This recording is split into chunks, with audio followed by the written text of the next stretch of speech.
Bora lá, Conos. Estamos no ar. Ó.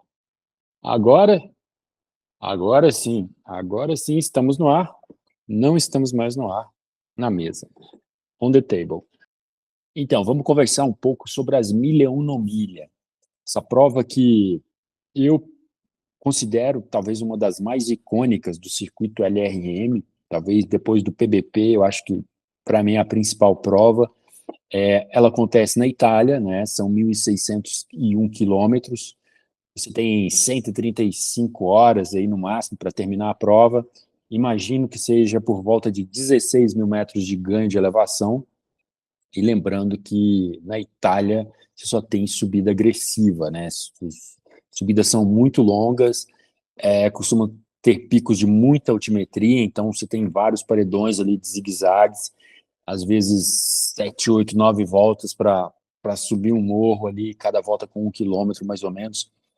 E é normal você encarar ali 9 graus, 10 graus, 16 graus de inclinação, às vezes bate umas rampas de 17, 18.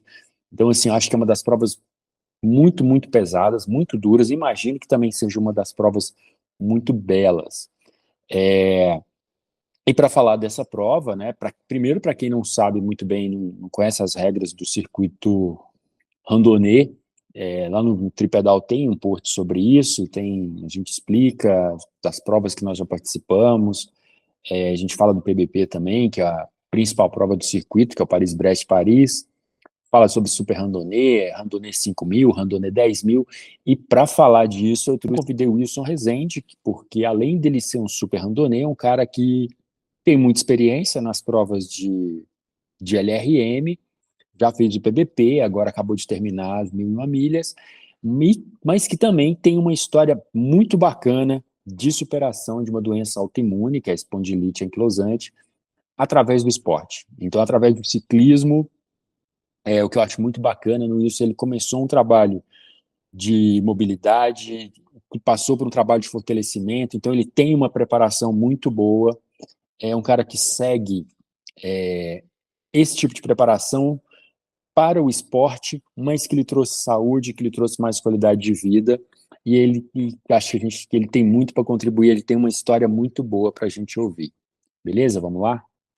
Meu caro Wilson, vamos. E aí eu queria que você contasse então, né, que você se apresentasse aqui para o pessoal que treina comigo, até se você quiser comentar um pouco como é que está o circuito de randonnée aí em Goiânia, né? E conta aí sobre a prova, por favor. Assim, boa tarde a todos. Meu nome é Wilson Rezende, eu sou randonnée há 6 anos.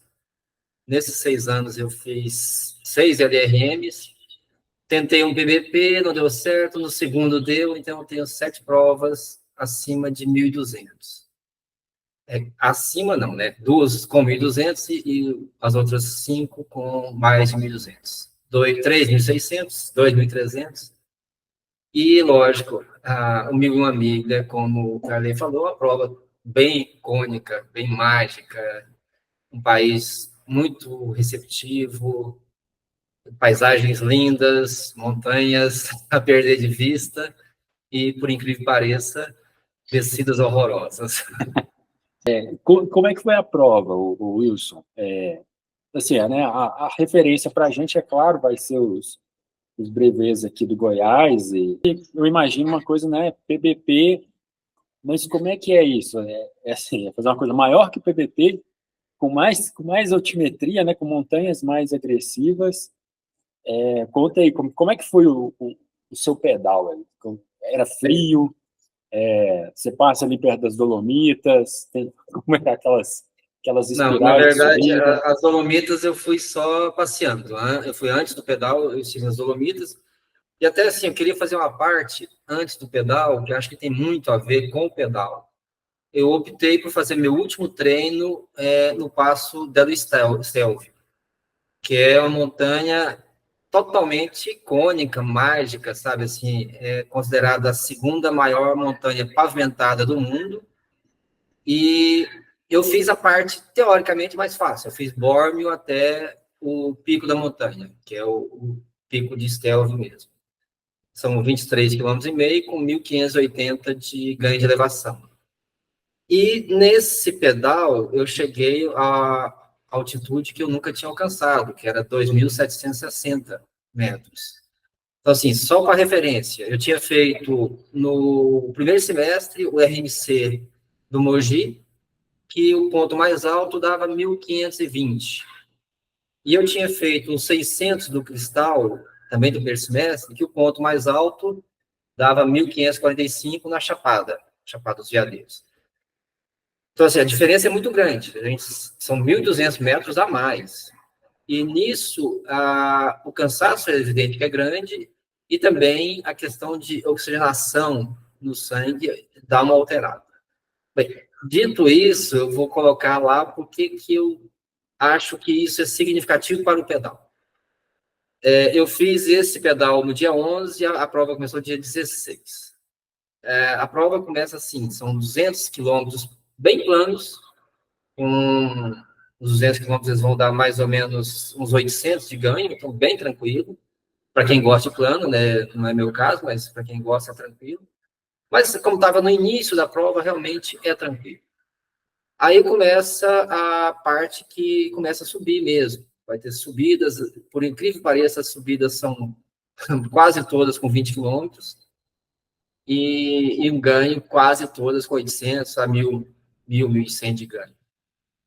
Então, assim, o primeiro dia que a gente começa, na verdade, 17 horas, vem o esquema do PPP, foi muito tranquilo. A noite também muito tranquila. Nós tivemos uma montanha na madrugada, e eu cheguei no segundo PC muito bem, assim, tranquilo. E aí a gente tinha depois, esse segundo dia, o dia quase inteiro rodando ao lado do Mediterrâneo. Só que não iluda, né? A gente está rodando ao lado do Mediterrâneo, mas está na encosta da montanha.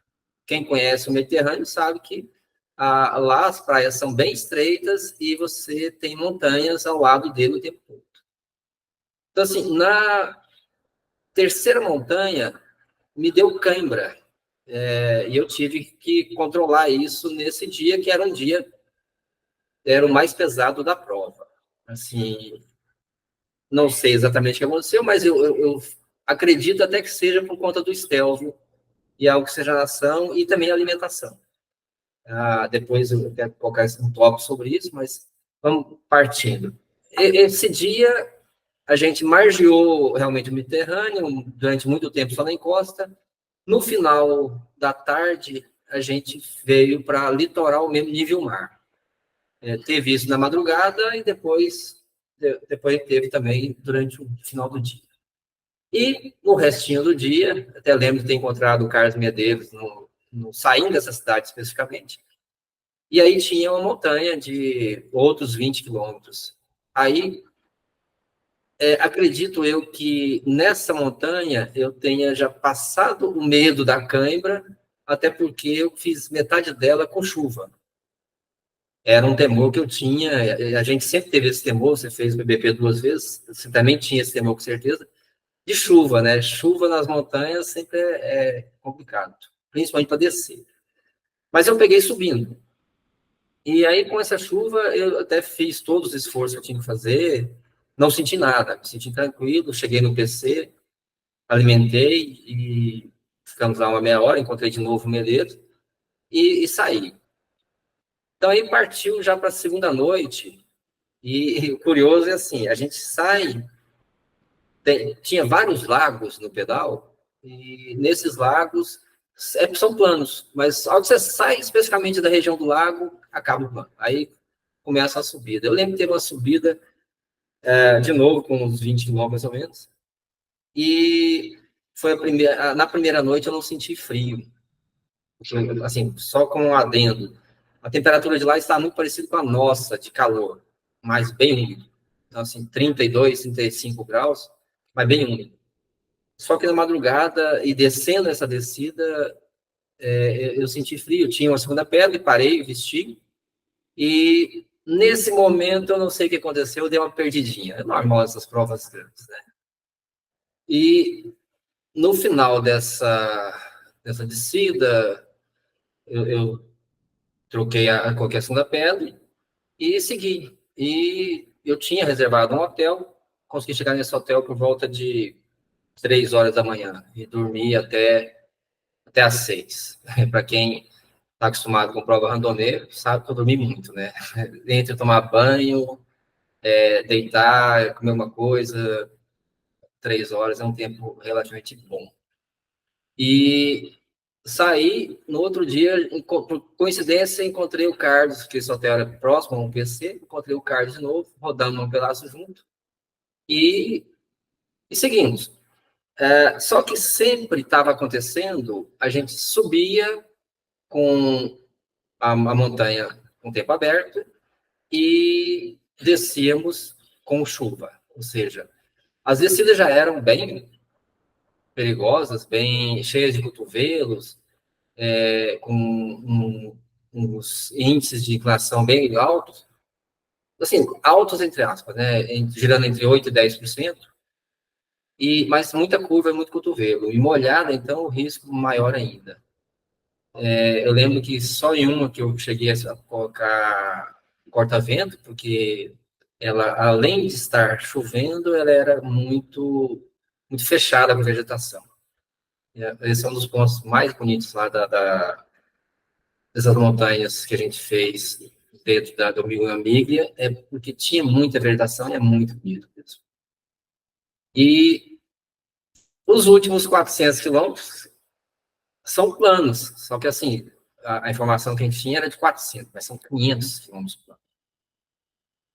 Quando você já rodou 1.100 e você ainda tem 500 quilômetros de plano, você vai ver que não é tão legal como você rodar 100 quilômetros plano, porque você vai ter uma dificuldade de vento te atrapalhando, você não para de pedalar em nenhum momento.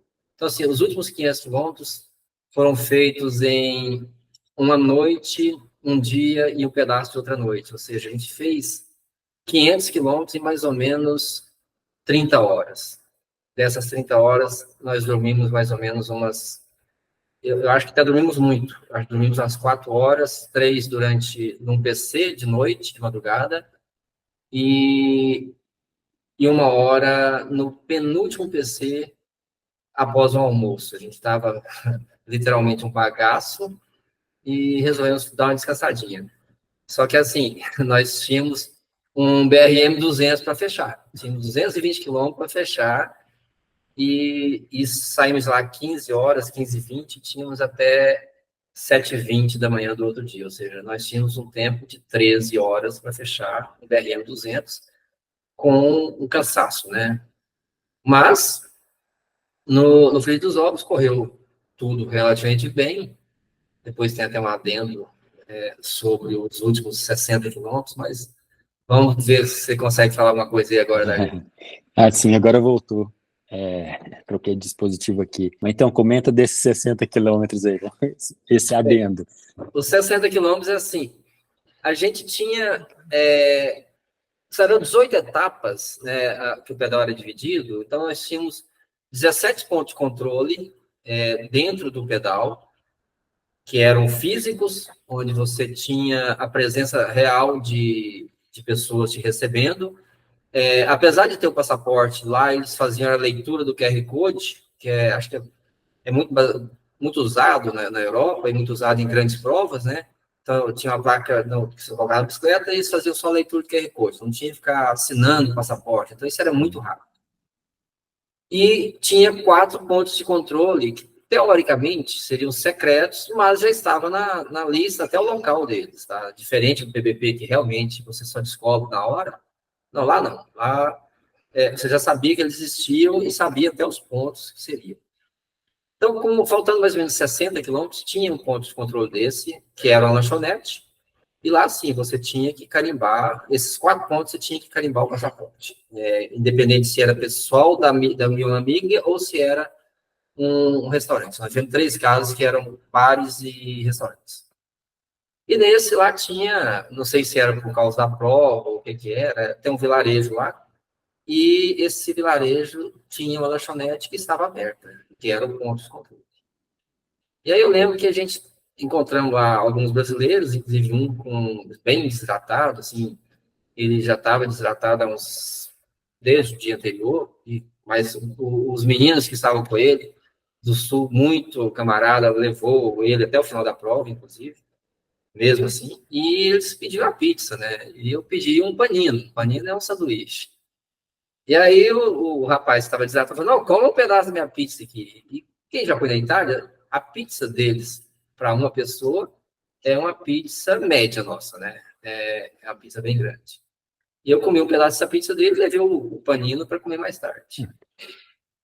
E nesse percurso dos 60 quilômetros, tinha uma ponte, que essa ponte ela tinha um defeito, ela é uma ponte metálica e ela estava bem defeituosa, ela tinha ondulações. Na ida, nós passamos por essa ponte, na volta também. E aí, sim, o pessoal da organização já tinha alertado sobre essa ponte, que inclusive eles tinham alertado para passar na passarela, evitar de passar na ponte. Mas eu tinha passado na ponte na ida, então, todo corajoso, eu passei na ponte na volta. Fatal, né? Tinha um pedaço de madeira na frente, eu fui desviar, ponte metal, adivinha o que aconteceu? Rolei na ponte. Faltando 44 quilômetros, eu estribuchei na ponte lá. A sorte é que a velocidade não era tão grande, devia estar uns 20, 25 km por hora. Não aconteceu nada de grave, a bicicleta só deu uma entortadinha no guidão, nós demos entortada mais ou menos e seguimos. E faltando mais ou menos 30 quilômetros, ou seja, 14 quilômetros depois desse tombo, tinha uma ciclovia que nós tínhamos que entrar nela. Rapaz, pensa a dificuldade para achar o acesso à ciclovia. Nós estávamos com a rota, no Garmin, tudo certinho. Mas não sei se era o sono, se era o cansaço, ou se era tudo junto, ou se realmente o acesso não era tão fácil. A gente não achava, cara. Nós ficamos, estava eu e o Marcelo, que é lá de Paracatu, que você também conhece, ficamos uns 20 minutos procurando esse acesso. A sorte que os japoneses também erraram e eles acharam primeiro, e nós meio que fomos atrás. Cara, e aí nós entramos nessa ciclovia. E a gente imaginando que, vamos rodar uns 5 km da ciclovia. Beleza, 5 km de ciclovia que é nada. Só que a ciclovia lá, assim, ela tem um canal de um lado, canal mais ou menos da largura de um rio pequeno, e do outro lado, cara, por incrível que pareça, era mato. Então, assim, eu tinha caído, eu fiquei tenso com esse tombo, e eu fiquei muito tenso com essa ciclovia. Em vários pontos, esse canal não tinha nem proteção do lado dele.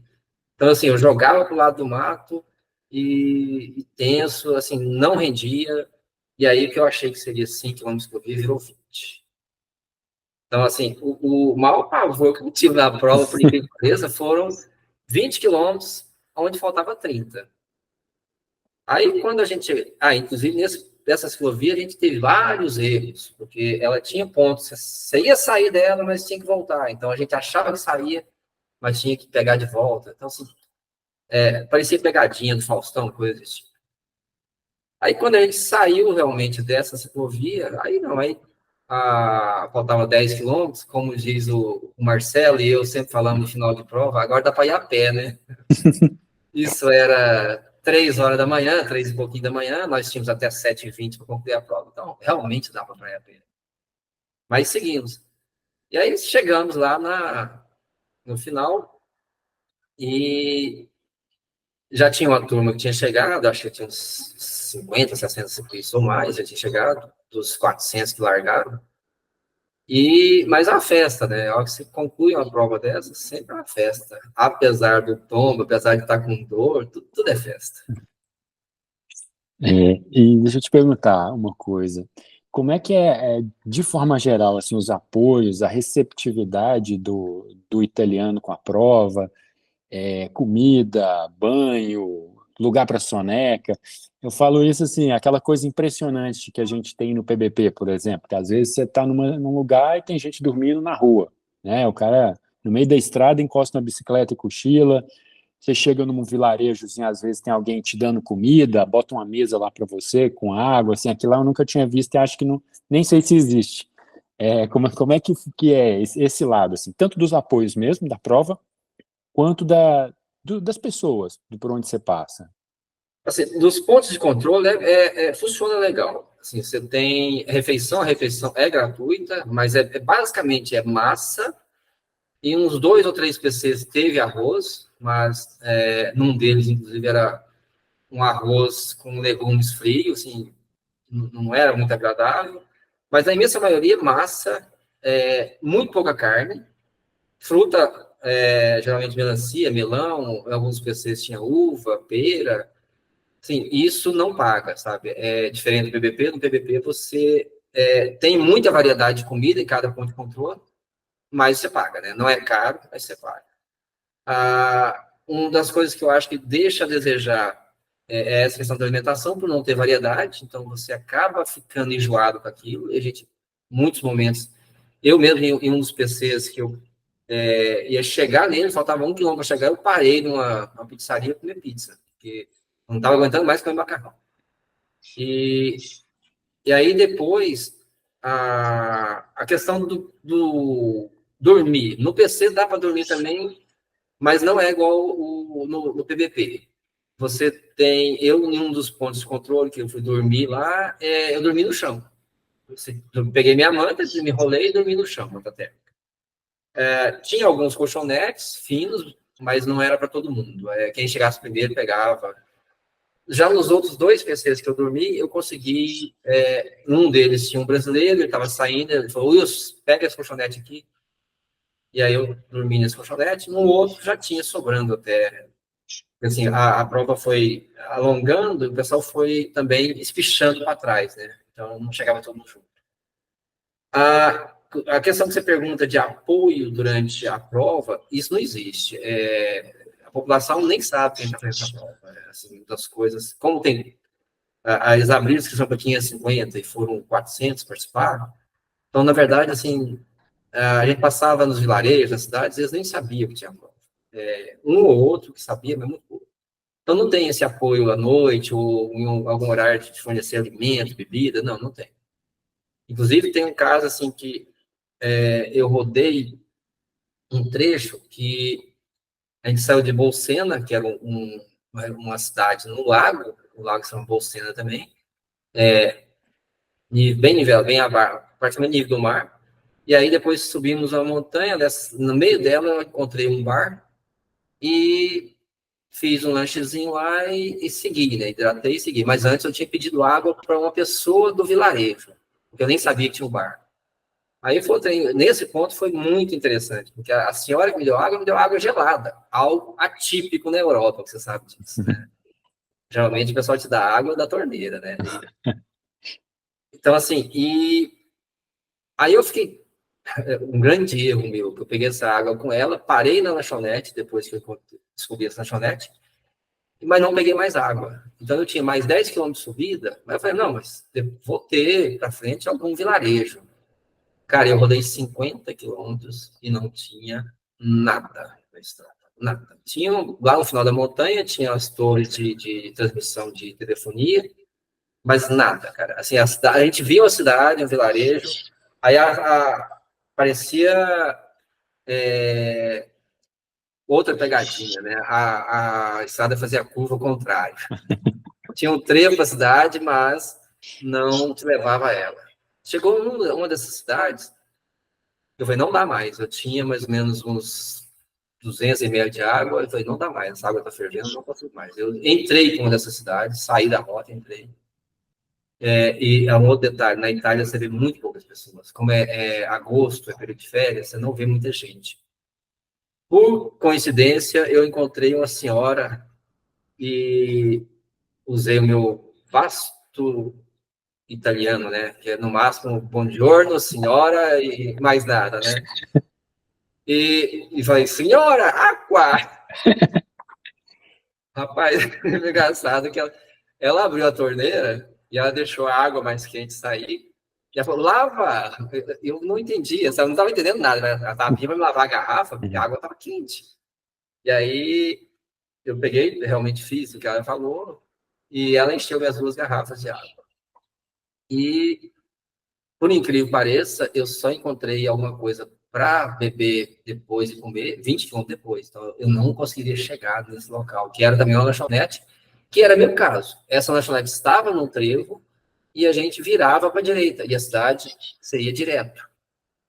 Lá de novo, no pedal, eu não andei tanto com o kart, mas de novo eu encontrei o Medeiros lá de novo, e ele estava fazendo lanche, eu fui fazer o lanche, né? E aí, nesse dia, no final do dia, é o que eu falei, que eu parei 1 quilômetro antes do terceiro e comi uma pizza, porque eu já não aguentava comer mais. Foda. E deixa eu te perguntar uma coisa, cara. Até acho que é um ponto que eu acho sempre legal, assim, quando eu lembro da sua história, né? De treinamento de força, o caso da espondilite. Vejo que você faz muito treino de mobilidade, acho isso legal. Como é que foi, assim, você chegou a fazer uma preparação? Eu sei que é óbvio, a gente não treina para uma prova de 1.600 quilômetros, né? A gente não faz o treinamento normal como se fosse para uma maratona.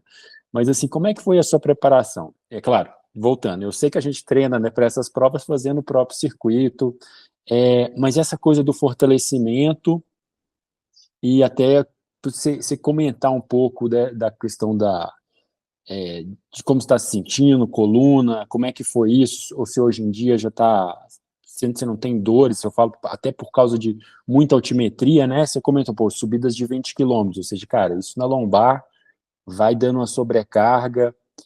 Então, por favor, comenta dessa coisa aí do seu treino, de preparação, alguma dica que você possa dar para quem sonha, né?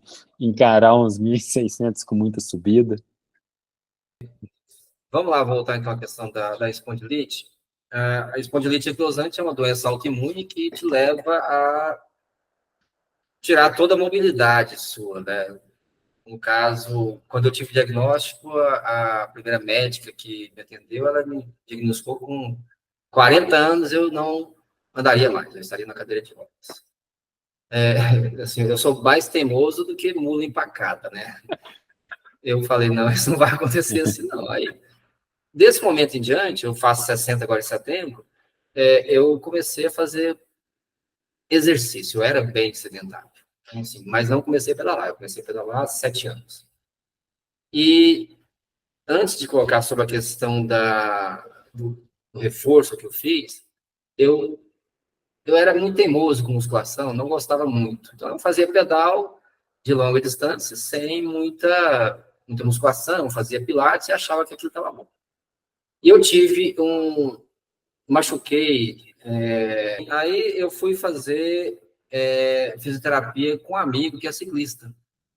E ele tem uma academia também. Ele é fisioterapeuta, a esposa dele é profissional de educação física, e os dois têm academia juntos. E nessa recuperação de fisioterapia, ele sempre colocava, além de fazer toda a fisioterapia normal, ele colocava reforço muscular. E nisso eu aprendi que eu precisava, né? Porque eu vi que o que me recuperou não foram os aparelhos, não foi gelo, não foi calor, não foi choque só, mas principalmente a questão do reforço. E depois disso, isso tem 3 anos, depois disso eu não tive mais lesão. E continuei fazendo um reforço com eles. Então, quando eu vou preparar para provas desse tipo, eles me passam os treinos bem específicos de reforço muscular. Essa questão que você fala de mobilidade, de equilíbrio, tudo eu faço com eles. Continuo no Pilates, assim, no nível mais avançado do que era antes, para ter, porque, como você sabe, ciclista, corredor, são bem encurtados, né?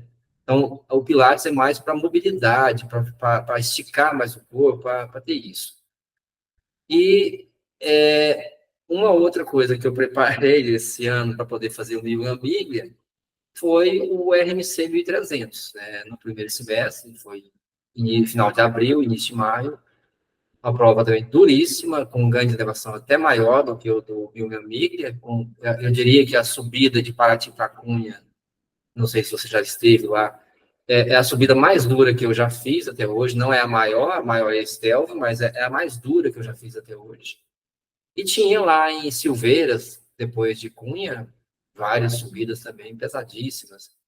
E depois entrava em subidas assim, com 8, 10% normal, mas Cunha e Silveiras, 19% era igual você vê Lambari em represa, né? Aos montes. Então, Nesse treinamento, tanto do reforço muscular, o Pilates, e preparar para essa prova do RMC, eu acho que foi essencial para o meu amigo. E o próximo desafio? O desafio é continuar não indo para a cadeira de rodas, né? A gente tem agora, até convido o pessoal que quiser participar com a gente, em outubro agora nós temos o 1000 do Audax Goiás, que eu ajudo o Flávio a organizar, e vai ser no feriado da Padroeira do Brasil. Então, assim, o próximo desafio é o 1000 do Audax Goiás. A prova interessantíssima, já fiz 2 vezes, fui eu que fiz o percurso, então pode esperar a subida, mas também tem muita descida. Não vou te falar que tem plano, mas subida e descida tem vontade. Beleza. Então, Wilson, cara, eu vou te agradecer, já bateu aí às 5 horas, né?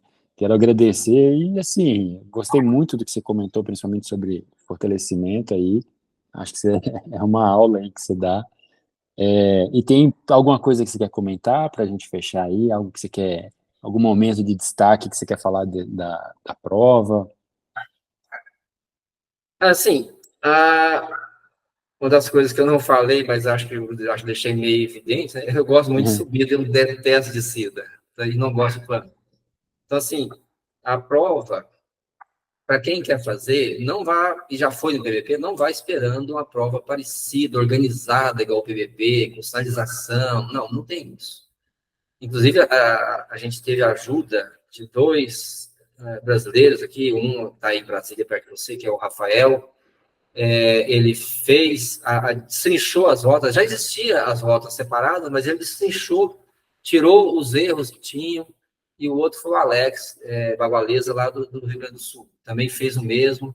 Então a gente meio que aproveitou isso. Eu aproveitei bem e foi o trabalho do Rafael, Dayan, espetacular, sabe? Ele fez, facilitou. Facilitou assim, porque na verdade, como não tem sinalização, você tem que ter as rotas. E se você errou, para e volta. Aí eu acredito que ninguém fez essa prova sem ter errado alguma coisa, nem os organizadores quando fizeram reconhecimento, sabe? Porque são muitas entradas, muitas saídas, mas assim, uma das coisas que eu achei mais icônico foi um momento que eles jogaram a gente dentro de um vilarejo bem pequeno, mas jogaram a gente dentro de uma parte romana, sabe, assim, de lá do, sei lá, século 3, 4 antes de Cristo. Então, aquilo foi, a subida para chegar lá não foi boa, mas aquilo foi maravilhoso, sabe, assim, a gente teve vários pontos desse tipo, mas esse especificamente foi um ponto, assim, extraordinário. E eu lembro até que quando eu fui descer, eu desci empurrando a bicicleta porque eu achei que a descida era íngreme exagerada, sabe? E era calçamento. Então, era 100 metros de descida, eu desci empurrando, pus o protetor de taco, desci empurrando. Mas o ponto mais ícone que eu acho foi esse. E, apesar de eu ter dado cãibra lá no Mediterrâneo, andar ao lado do Mediterrâneo é mágico, sabe? Assim, você vê o Mediterrâneo lá embaixo, você vê aquela água translúcida lá embaixo, e você está a 500, 600, 700 metros acima do nível do mar, é outro nível. Sabe? Muito obrigado, parabéns de novo, muito, muito massa. Nossa, muito bom. Que dureza. E assim, só colocando, a gente não fala e não vamos falar em tempo que eu cheguei, porque isso é de menos. Tá? Não Sim. interessa se eu cheguei com 134 horas que eu tinha tempo de limite ou um pouco menos. O legal realmente é ter concluído e concluído assim 90% inteiro, né? É mentira, tá? Eu perdi 4 quilos de pedal. Muito bom, muito. Estou empolgado com esse aqui. Semana que vem a gente embarca. Então, valeu de novo, Desejo uma Wilson. boa prova para vocês lá. Obrigado. E muito obrigado aí pela sua disposição. Vamos conversando aí, Ok, um beleza? abração. Abração. Manda um abraço pro Flávio também, por favor. Tá. Só uma coisa, voltando aqui, só. Você Hum. pode ir treinando o pessoal. Lá no PVP eu encontrei com uma aluna sua. Ah, mas pensa o tanto que eu fiquei feliz, o tanto que eu Nossa, cara, torci eu para essa encontrei com mulher. ela, cara, e ela estava assim, saciada. Faltava 200 e poucos para acabar a prova. Cara, ela estava na minha frente 3 horas. Pensa, ela tinha largado 3 horas de diferença. Eu falei assim, menina, mas você melhorou demais. Não é que eu melhorei, é a prova, é a vibe da prova. Eu falei, que vibe da prova o quê, moça? Você tá boa demais de pedal. Nossa, cara, eu fiquei muito feliz. Parecia que era eu que estava na prova. Eu mandava mensagem no PA, cadê você? Aí eu calculava que horas que ali, que ela tinha que estar em cada lugar. E Nossa. A Júlia ainda é mais acesa que eu, né? Que ela fica lá Aham. atualizando o chip, quem é, cadê os brasileiros? A gente Não, olhava e a tudo, hora tá? que, a hora que a gente A tava, gente, nós chegamos em Vilane junto, né? Eu falei, prepara para o melhor da festa. Rapaz, ela chegou lá e ficou louca. Já tinha tempo demais, eu nem sei que hora que ela saiu de lá depois. Eu falei, mas não empolga demais, não fica aqui não. pô, foi sensacional, viu? Pois Nossa. é. E, cara, agora a minha vontade era poder de voltar ali um dia, mas ficar no motorhome, sacou? Acompanhando o pessoal no Concordo, motorhome, indo cara. para a próxima cidade e fazendo um Também tenho apoio. vontade. Né? Deve ser um outro lado legal de acompanhar a prova. Você Ah, certeza. torcendo e viajando junto, mas montando um acampamento, pessoal. Falou então, Darley. Então, Grande falou, abraço. valeu. Abração.